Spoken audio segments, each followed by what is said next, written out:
बिस्मिल्लाहिर्रहमानिर्रहीम।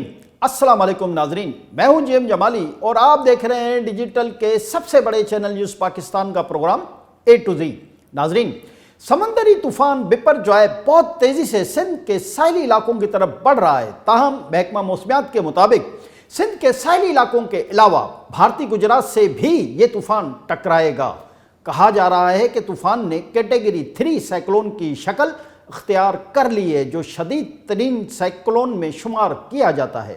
तूफान अब साहिली इलाकों से बहुत थोड़े से फासले पर रह गया है, जिसकी वजह से कराची समेत सिंध के साहिली इलाकों पर बिपरजॉय के असरात नुमायां होना शुरू हो गए हैं। कराची के बारे में बताया जा रहा है कि यहाँ साइक्लोन का रुख शुमाली सिंध की तरफ होने के बायस कराची में खतरात कम हो गए हैं। ताहम कराची के जज़ायर और साहिल से मुलका इलाकों में तूफान के असरात को वाज़ेह तौर पर महसूस किया जा सकता है। दूसरी तरफ केटी बंदर, बदीन और ठट्टा समेत दीगर साली इलाकों में भी तेज़ हवाओं और बारिशों का सिलसिला शुरू हो गया है, जिसकी वजह से दर्जनों दरख्त जड़ से उखड़ गए, हाई ट्रांसमिशन लाइंस के पोल गिर गए, घरों की छतें उड़ गईं और दर्जनों कच्चे मकान गिर चुके हैं। ताहम हुकूमत ने बर वक्त कार्रवाई करके मुमकिना तौर पर मुतासर होने वाले तमाम इलाके बड़ी हद तक खाली करवा लिए हैं। इस सिलसिले में वफाकी वजीर बराए मौसमियाती तब्दीली व माहौलियात राब्ता सेनेटर शेरी रहमान ने मंगल को चेयरमैन NDMA लेफ्टिनेंट जनरल इनाम हैदर मलिक के हमरा प्रेस कॉन्फ्रेंस से खिताब करते हुए कहा कि समंदरी तूफान बिपरजॉय की शिद्दत कम हुई है, ताहम इनसे मुंसलिक खतरात बदस्तूर बरकरार हैं। उन्होंने कहा कि इस हवाले से किसी भी किस्म की अफरा तफरी से इज्तनाब बरतते हुए एहतियाती तदाबीर अख्तियार करना होंगी। सूरत हाल के पेश नज़र मोहतात और चौकन्ना रहने और लोगों को इस बारे में मुसलसल आगाही देने की ज़रूरत है। उन्होंने कहा कि खतरे से दो चार इलाकों से लोगों के इनखला और उनकी महफूज मुकामात पर मुंतकली के लिए रिलीफ कैंप्स के क़याम समेत ज़रूरी इक़दाम शुरू कर दिए गए हैं। जी नाज़रीन, वफाकी वज़ीर शेरी रहमान ने मज़ीद कहा कि तूफ़ान गैर मुतवक्का तौर पर रफ्तार और सिमत तब्दील कर सकता है। भारत के साहिल के साथ साथ इसका रुख पाकिस्तान के साहिली इलाकों की तरफ भी है। उन्होंने कहा कि बिपरजॉय इंतहाई शदीद तूफ़ान में तब्दील हुआ है, जिसकी सतह पर हवाओं की रफ्तार 140 से 150 किलोमीटर है, जबकि इसके मरकज़ में हवाओं की रफ्तार 170 किलोमीटर फ़ी घंटा है। तूफ़ान कराची से 300 किलोमीटर जनूब, ठट्टा से 280 किलोमीटर दूर और ओड़मारा से 450 किलोमीटर जनूबी मशरक़ में मौजूद है। उन्होंने कहा कि समंदरी तूफ़ान 15 जून की सपहर इंतहाई शदीद तूफ़ान की सूरत में सिंध के जनूब मशरक़ी साहिली इलाका केटी बंदर और भारतीय गुजरात के साहिल के दरमियानी इलाके में टकरा सकता है। समंदरी तूफ़ान की वजह से ठट्टा, बदीन, सजावल, थरपरकर, कराची, मीरपुखास, उमरकोट, हैदराबाद और उरमाड़ा, टंडोला यर्क और टंडो मोहम्मद खान के इलाके मुतासिर होंगे, जहां तेज़ और तंद हवाओं के साथ शदीद बारिश का भी इम्कान है। वफाकी वज़ीर ने मज़ीद कहा कि तूफ़ान की सूरत हाल को मुसलसल मॉनिटर किया जा रहा है। इस सिलसिले में NDMA और दीगर मुतल्लिका इदारों के दरमियान हर 3 घंटे बाद राब्ता इजलास का इनेकाद किया जा रहा है, जिसमें मकामी, इलाकाई और बैनुल-अक़वामी तनाज़ुर में सूरत हाल पर गौर भी किया जा रहा है।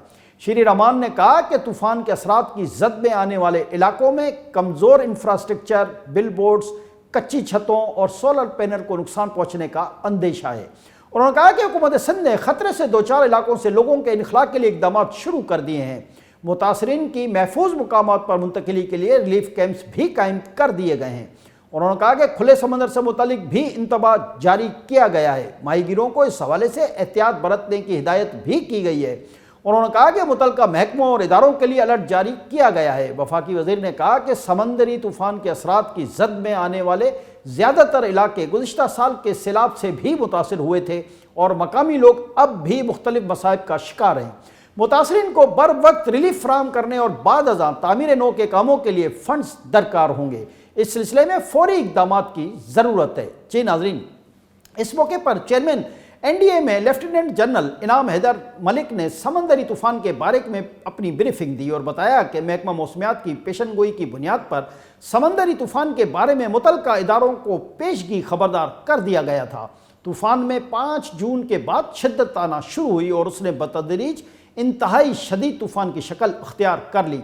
उन्होंने कहा कि तूफ़ान से सिंध के मुलका साहिली इलाकों के अलावा بلوچستان کے چند علاقے بھی متاثر ہونے کا خدشہ موجود ہے، جس کے پیش نظر متعلقہ اداروں کو الرٹ کر دیا گیا ہے۔ انہوں نے کہا کہ مقامی لوگوں کو محفوظ مقامات پر منتقلی کے لیے قائم کیمپس کے بارے میں تفصیلات سے بھی آگاہ کیا گیا ہے۔ جی ناظرین، دریں اثنا سندھ کے وزیر اطلاعات شرجیل انعام میمن نے کہا کہ حکومت نے تمام کمشنروں کو متاثرین کو ممکنہ حد تک سہولتیں فراہم کرنے کی ہدایت کر دی ہے۔ انہوں نے کہا کہ نقل مکانی کرنے والوں کو اسکولوں اور سرکاری عمارات میں ٹھہرایا گیا ہے۔ شرجیل میمن کا کہنا تھا کہ سندھ حکومت سیلاب متاثرین کو 21 لاکھ گھر بنا کر دے رہی ہے۔ صوبائی وزیر نے کہا کہ وزیر اعلیٰ نے کہا ہے کہ طوفان سے متاثر ساحلی علاقوں کے لوگوں کو بھی پکے کھانے بنا کر دیں۔ ان کا یہ بھی کہنا تھا کہ ہر دوسرے تیسرے مہینے کراچی کے لیے بسوں میں اضافہ کیا جائے گا۔ جی ناظرین، دوسری طرف ملک کی سیاسی صورتحال میں ہلچل جاری ہے۔ اسی دوران پاکستان تحریک انصاف کی سابق رکن پنجاب اسمبلی ثانیہ کامران نے پاکستان پیپلز پارٹی میں شمولیت اختیار کر لی ہے۔ لاہور میں پیپلز پارٹی کے رہنماؤں کے ہمراہ پریس کانفرنس کے دوران ثانیہ کامران نے پیپلز پارٹی میں شمولیت کا اعلان کیا۔ انہوں نے کہا کہ میں پچھلے 15 سال سے پنجاب میں سیاسی جدوجہد کر رہی ہوں۔ شخصیات ریڈ لائن نہیں ہوتی، پاکستان ریڈ لائن ہے۔ ثانیہ کامران کا کہنا تھا کہ 9 مئی کے بعد جو واقعات پیش آئے وہ انتہائی افسوسناک ہیں۔ کپتان کے ارد گرد لوگ پرتشدد سیاست کرنا چاہتے تھے۔ سابق پی ٹی آئی کی رہنما نے کہا کہ سیاست چھوڑنے کا اعلان کرنے والوں کو چاہیے کہ وہ قوم اور فوج سے معافی مانگے۔ انہوں نے کہا کہ 9 مئی کے واقعات میں ملوث ہر کردار کو کٹہرے میں لایا جانا چاہیے۔ ان کا کہنا تھا کہ آج زرداری صاحب ہی تمام اسٹیک ہولڈرز کو ایک میز پر بٹھا سکتے ہیں۔ ثانیہ کامران نے مزید کہا کہ میں پیپلز پارٹی کے ووٹرز اور سپورٹرز سے گزارش کرتی ہوں کہ مجھے اپنی پارٹی میں قبول کریں۔ اس موقع پر گفتگو کرتے ہوئے پاکستان پیپلز پارٹی کے رہنما حسن مرتضیٰ نے کہا کہ پنجاب میں پاکستان پیپلز پارٹی کی ایک بار پھر مقبولیت کا سلسلہ تیزی کے ساتھ جاری ہے۔ انہوں نے کہا کہ ہم چاہتے ہیں کہ گراس روٹ لیول سے اوپر آنے والے لوگ ہمارے قافلے میں شامل ہوں۔ حسن مرتضیٰ نے مزید کہا کہ آج ثانیہ کامران پاکستان پیپلز پارٹی کی فیملی کا حصہ بنی ہے۔ پیپلز پارٹی پیار، محبت، اخلاص اور عزت دینے والی جماعت ہے۔ پیپلز پارٹی کے رہنما نے کہا کہ ایک ایک کر کے پریس کانفرنس کرنے والے اور دودھ کے دھلے بننے والے اصل ملزم ہیں۔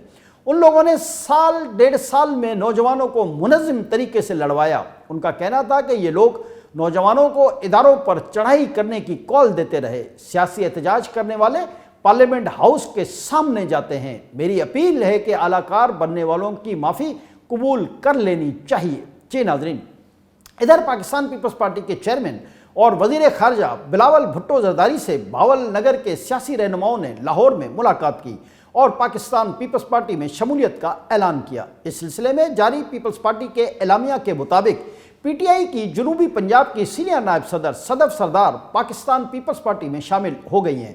واضح رہے کہ پی ٹی آئی ضلع بھاول نگر کے سٹی صدر حماد اشرف، پی ٹی آئی کے تحصیل بھاول نگر کے جنرل سیکریٹری ادریس اشرف، مسلم لیگ کاف بھاولپور کے جنرل سیکریٹری شیخ فضل الہی، مسلم لیگ نون بھاول نگر کے نائب صدر سید شاہزیب قمر، انجمن تاجران بھاول نگر کے صدر ساجد محمود نے بھی پیپلز پارٹی میں شمولیت کا اعلان کیا ہے۔ اعلامیہ کے مطابق بلاول بھٹو زرداری نے پیپلز پارٹی میں شمولیت اختیار کرنے والوں کو خوش آمدید کہتے ہوئے ان کا خیر مقدم کیا۔ جی ناظرین، دوسری جانب اسلام آباد میں سینٹ کے اجلاس میں صورتحال اس وقت بہت زیادہ دلچسپ ہو گئی کہ جب پاکستان پیپلز پارٹی کے سینیٹر وقار مہدی نے پاکستان میں گدھوں کی تعداد پر تبصرہ کیا۔ یاد رہے کہ چند روز قبل پاکستان کے شماریات کے ادارے کی طرف سے اعداد و شمار جاری کیے گئے تھے کہ پاکستان میں گدھوں کی تعداد میں 1 لاکھ کا اضافہ ہو گیا ہے۔ اس خبر پر کراچی سے پاکستان پیپلز پارٹی کے سینیٹر وقار مہدی نے تبصرہ کرتے ہوئے کہا کہ ادارہ شماریات کے مطابق ملک میں 1 لاکھ گدھوں کا اضافہ ہو گیا ہے۔ انہوں نے کہا کہ یہ گدھے جولائی 2018 کے بعد پیدا ہوئے۔ انہوں نے کہا کہ یہی وہ گدھے تھے جو 16 ماہ پہلے یتیم ہو گئے تھے۔ پیپلز پارٹی کے سینیٹر کے ان الفاظ پر پاکستان تحریک انصاف کے سینیٹرز نے شور شرابہ کیا، جس کے بعد اسپیکر نے یہ الفاظ سینٹ کا باضابطہ کارروائی حذف کرنے کا حکم جاری کر دیا۔ لیکن گراؤنڈ ریئلٹی یہی ہے کہ ملک میں گزشتہ 1 سال کے دوران 1 لاکھ گدھوں کا اضافہ ہو چکا ہے، جن کی کھال اور گوشت چین کو فروخت کر کے پاکستان اچھا زر مبادلہ کما سکتا ہے۔ آج کے لیے اتنا ہی، اگلے پروگرام تک کے لیے اپنے میزبان جی ایم جمالی کو اجازت دیجیے، اللہ حافظ۔